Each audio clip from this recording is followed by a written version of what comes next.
अस्सलाम वालेकुम भाइयों, आपका स्वागत है हमारे YouTube चैनल पर। चलिए आबिद भाई से जानते हैं मुसलमानों को वोट कांग्रेस को क्यों नहीं देना चाहिए। बहुत शुक्रिया आसिफ भाई। आज हम इस बारे में बात करने वाले हैं कि कांग्रेस को वोट क्यों नहीं देना चाहिए मुसलमानों को।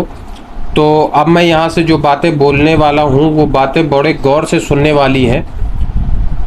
मुसलमानों, अगर कांग्रेस के लोग आपके पास वोट मांगने आए तो कांग्रेस वालों से कांग्रेस की ही लहजे में सवाल करना। और वो सवाल क्या है?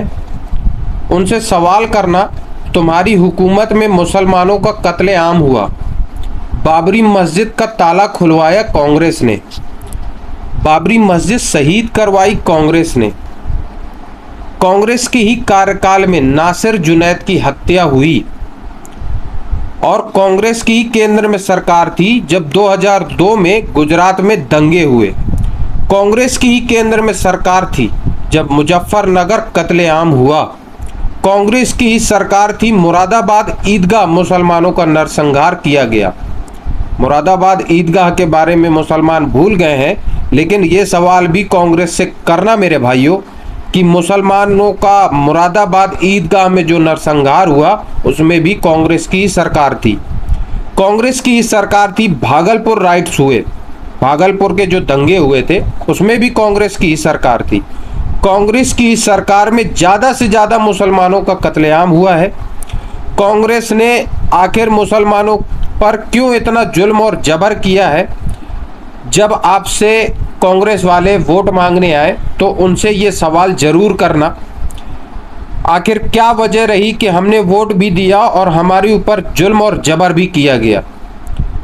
आज मैं मुसलमानों आपसे कहना चाहता हूँ कि ये आपको सिर्फ संविधान की दुहाई जो दे रहे हैं, संविधान बचाने की जो दुहाई दे रहे हैं, वो असल बात यह है कि ये संविधान बचाने की दुहाई नहीं दे रहे बल्कि ये अपना वजूद बचाने की दुहाई दे रहे हैं। इनका वजूद खतरे में है तो आपको ये संविधान की दुहाई दे रहे हैं। और मैं आपसे कहना चाहता हूँ कि आपकी वोट की कीमत बहुत है।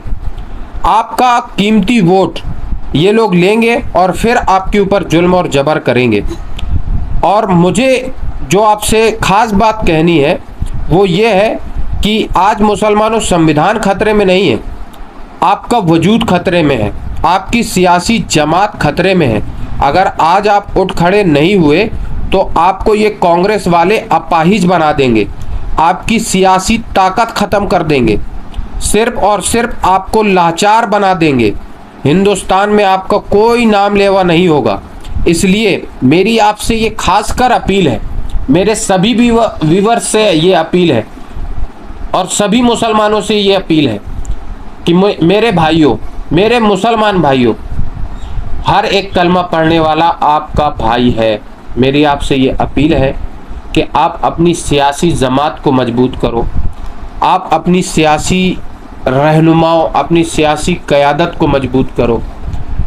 आप अगर अपनी सियासी जमात को मजबूत करोगे तो आपको गुजरात जैसे दंगे देखने को लिए नहीं मिलेंगे, आपको मुरादाबाद ईदगाह जैसे नरसंहार देखने को नहीं मिलेंगे। अगर आप नहीं चाहते कि मुजफ्फरनगर जैसी घटना दोबारा दोहराई जाए, अगर आप नहीं चाहते कि कांग्रेस के सरकार में जो भागलपुर जैसी घटना हुई थी जिसमें हजारों मुसलमानों का कत्लेआम हुआ था, अगर वो घटना ना दोहराई जाए तो आपको अपनी सियासी जमात मजबूत करनी होगी। और अपनी सियासी जमात से मेरा मतलब ये है कि आप असद भाई की पार्टी को वोट दें और अपनी सियासी क़यादत को मजबूत करें। आपसे असद भाई की आपकी बहुत चीज़ों में असहमति हो, लेकिन कुरान में अल्लाह पाक ने इरशाद फरमाया है कि एक कलमा पढ़ने वाला दूसरा कलमा पढ़ने वाले का भाई है। तो मेरी मुसलमानों आपसे ये अपील है कि आप अपने भाई को वोट दें, आप अपनी क़यादत को मजबूत करें, आप अपनी सियासी पार्टी को मजबूत करें, आप खुद मजबूत बने तो आपका वजूद हिंदुस्तान में बचा रहेगा।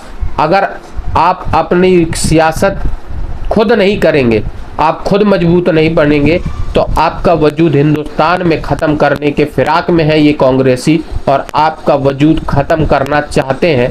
तो मेरी आपसे ये बार बार अपील है कि आप अपनी सियासी ताकत को मजबूत करिए।